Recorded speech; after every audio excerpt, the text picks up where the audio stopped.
Good morning, Alexis. Good morning. How's it going today? Pretty great.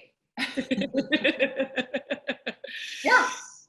Feels like the same day a little bit. Yes, but it is Wednesday. I looked at the calendar and yeah, it's not raining right now, so I feel like we're in good shape. Yes. I'm really excited about today's 10 Minutes with 52.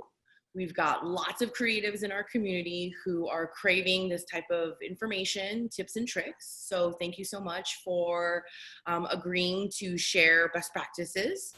Let me back up a little bit and welcome everyone and say good morning. Thanks for joining 10 Minutes with 52.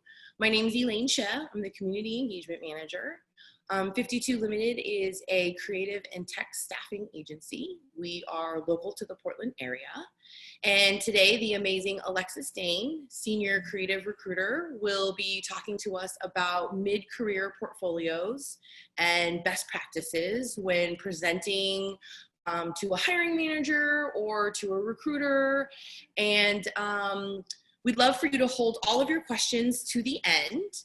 And that way we can have a robust discussion. But thank you so much, Alexis, and thank you for everyone joining in today. Thanks, Elaine. Good morning, everybody. Again, I'm Alexis Dane. I'm a Senior Talent Manager and Recruiter here at 52 Limited. I focus a lot on our creative positions.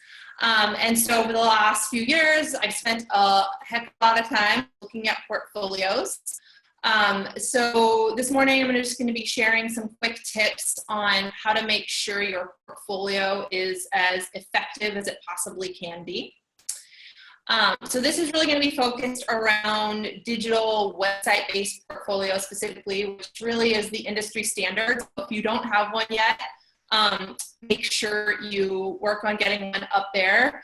I think this might be useful for folks that maybe have let some time pass since they last updated their portfolio.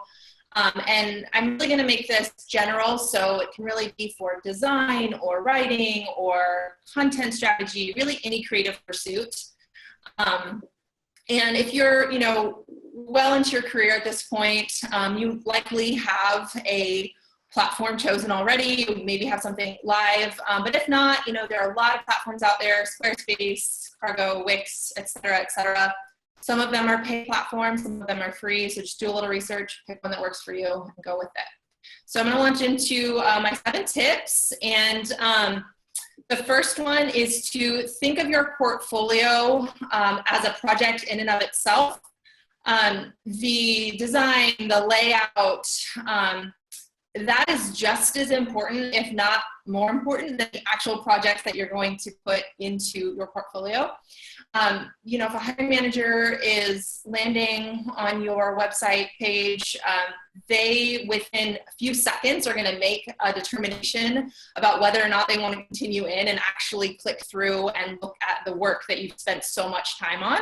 So make sure you're really scrutinizing and making sure that initial look at you and your work is as strong as it possibly can be.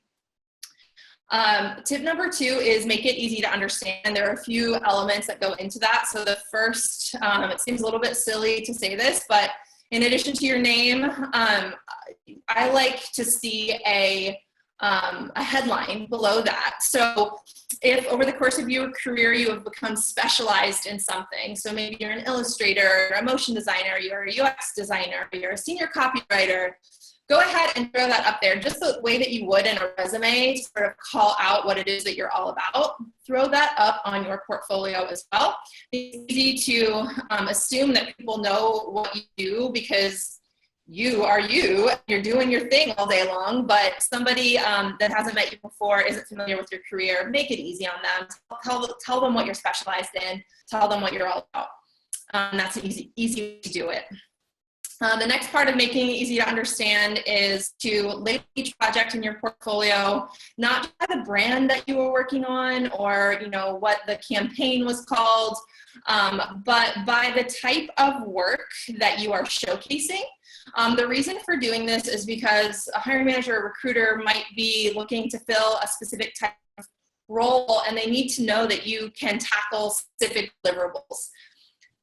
You do not want them to have to sift through and dig through your portfolio to find examples of that type of work. So whether it's mobile app design or print collateral, you want to just show them exactly what they're clicking into so they can find it fast and move on with their day. So I really recommend labeling it by the type of work you're doing. Lastly, for make it easy to understand, think through your portfolio website from a user experience perspective. That phrase is thrown around a lot these days, so please don't rise, but truly think about how to make this as easy to navigate as possible. Get feedback from people within your discipline and outside of it to get their feedback on what their experience is like. If they're having any issues with navigation, take that feedback, incorporate what you think makes sense too, and take it seriously. I think feedback is really, really valuable. Tip number 3 is have some of your best work, what you're most proud of, those projects at the top of the landing page. So if we're thinking about, like a grid setup for your landing page, let's say you have 9 projects or 12 projects, make sure the top row is work that you're really proudest of, that you want people to see. Again, just as humans, we often tend to click at things that are right there in front of us. If somebody's only going to get 1 or 2, make sure those top 2 that they're likely to click on are going to be work that you want them to see of yours, so that they will either want to call you in for an interview, or they'll want to maybe dig deeper into your portfolio, have a look at some of the other work. The next tip number 4, is to have at least a couple of case study style projects in your portfolio. This is something, not everything you work on is going to be worthy of this. Maybe, some of the work you're doing, you're just cranking it out. It took 2 days. There's no process involved. But maybe over the course of your career, there have been some more involved projects that you would really be able to easily set up in a case study. Hiring managers anymore, they really like to see some of this type of work because it shows how your brain works. It shows how you approach creative problem solving. And they want to get a flavor for that, not just what your deliverables were. So make sure that, you are thinking through what at least a couple of examples, maybe even more, but just showing a little bit of your process can go a long way. Tip number 5 is to make sure the work in your portfolio reflects the job that you want, or the job that you're applying for, the job that you got an interview for. And an easy way of doing that is, in addition to having sort of a general smattering of your work in your online portfolio, come up with supplemental PDFs that you can send along with your materials when you're applying for a job, or take along with you to an interview to walk through. So let's say over the course of your career, you've done a little bit of everything, and you're going after a job that's really focused on digital. Rather than retooling your entire website, which is going to be a huge pain, throw together a supplemental PDF that's focused on all of your best digital work. Send that in with your resume and a link to your regular portfolio as well, so they can see sort of additional work. But you're really narrowing in on what they need to see. And that is, just a really easy way of doing it. Tip number 6 is to display your personality. This is really easy in your About Me section of your website. Hiring managers want to get a feeling for who you are as a person, not just who you are as a professional or creative. So don't be afraid to, be yourself, be a little bit playful if that's who you are. Obviously keep it professional, but just give a little bit of a flavor for who you are too. And my final tip here is to change it up.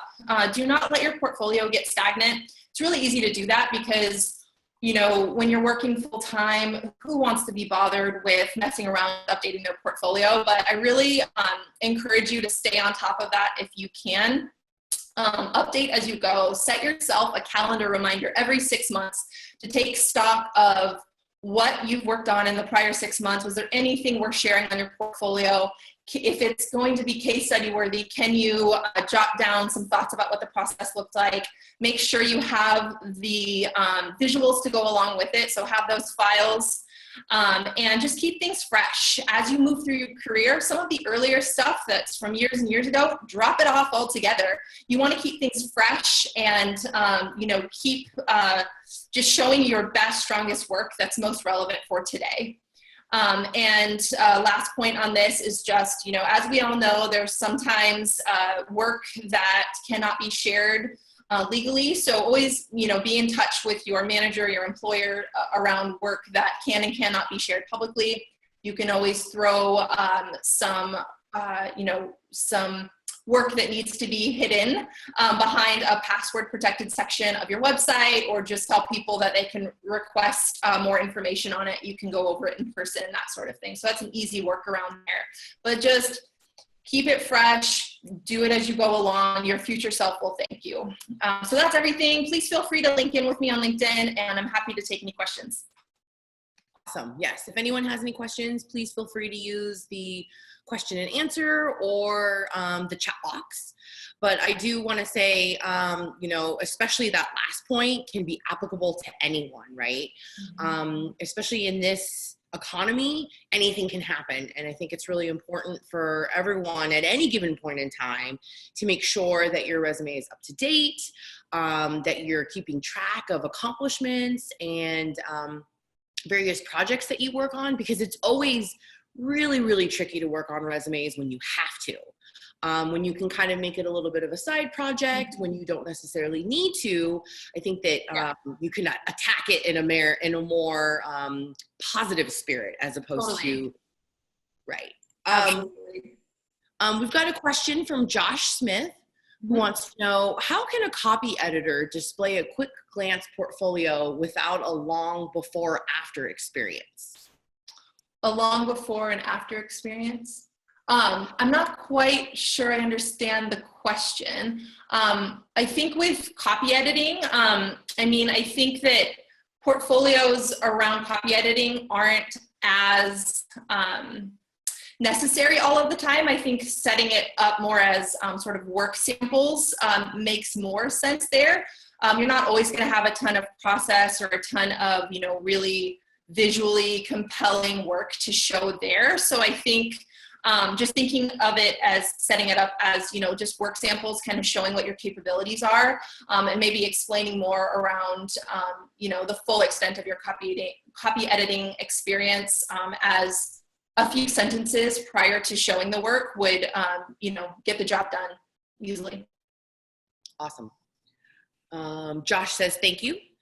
And I want to make sure that we end and on time. We're a little bit over, but that's okay. Yeah. It was totally worth it. I think that you shared some really great practices. And if anyone has additional questions, they can reach out to you on LinkedIn. Is that correct? Yep, reach out. Awesome. Thank you so much, Alexis. And thank you everyone that attended 10 Minutes with 52 today. Hope to see you again soon. Be well. Bye. Bye.